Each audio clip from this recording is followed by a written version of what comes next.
Est-ce que vous pouvez me dire combien d'enfants vous avez dans cette crèche? On en a 22. Il y en a 19 pour adoption. Et puis le reste, c'est des enfants nécessiteux. On a Julène. Avec des familles françaises, on en a 19 avec des familles françaises. Est-ce que les procédures sont assez avancées? Il y en a 11 qui sont finis. On a les dossiers disons, à l'ambassade de France. Et puis le reste, c'est à Libers, c'est pas encore signé.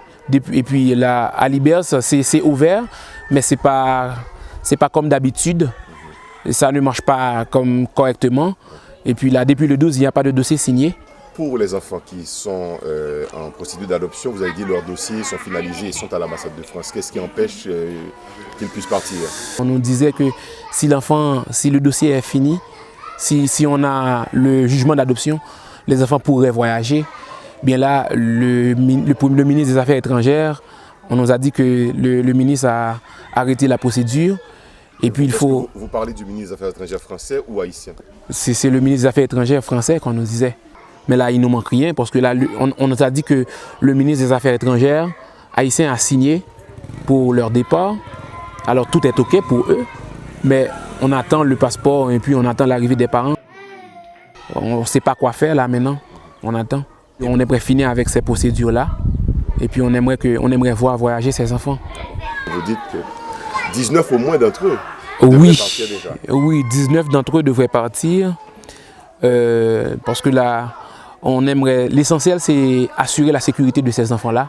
Parce que là, disons, savoir qu'il y aura des répliques, et puis là, sous la tente, c'est un peu difficile parce que le climat, comme vous pouvez constater, il fait très froid ici. Et puis la nuit, il fait beaucoup plus froid, encore plus froid. Mais on ne peut rien parce qu'on ne peut pas les faire entrer à l'intérieur. C'est pas fissurer la maison, mais on ne sait pas ce qui va arriver parce qu'on n'est pas trop informé concernant les répliques. Est-ce que vous avez des couvertures pour eux, pour les protéger? Bon, en partie, oui, on en a. On en a, même quand c'est, comme vous constatez, c'est des enfants, ils sont très petits. Alors il fait pipi, etc. Comment ils vivent? Est-ce que vous avez les moyens de prendre soin d'eux? Bon, disons, on se débrouille.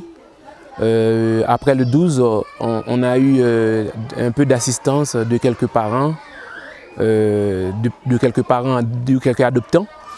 Et puis là, on a reçu quelque chose aussi de l'USAID. Est-ce que vous avez suffisamment de moyens pour donner à manger aux enfants? Dans le dépôt, on n'en a pas beaucoup de choses dans le dépôt. Et puis là, les rations, c'est pas correct. Et disons, on se débrouille quand même, on donne à manger, mais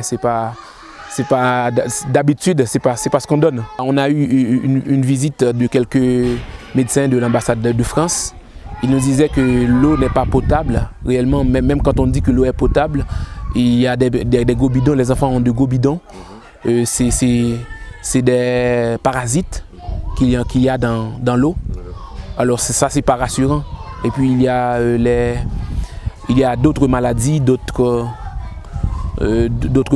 qu'ils pourraient attraper. Est-ce que vous avez pu faire adopter, faire partir des enfants dans d'autres pays à part la France, par exemple? Oui, il y a le Canada. Combien? Il y en a 10 pour le Canada. Le Canada a fait rentrer ses 10 enfants.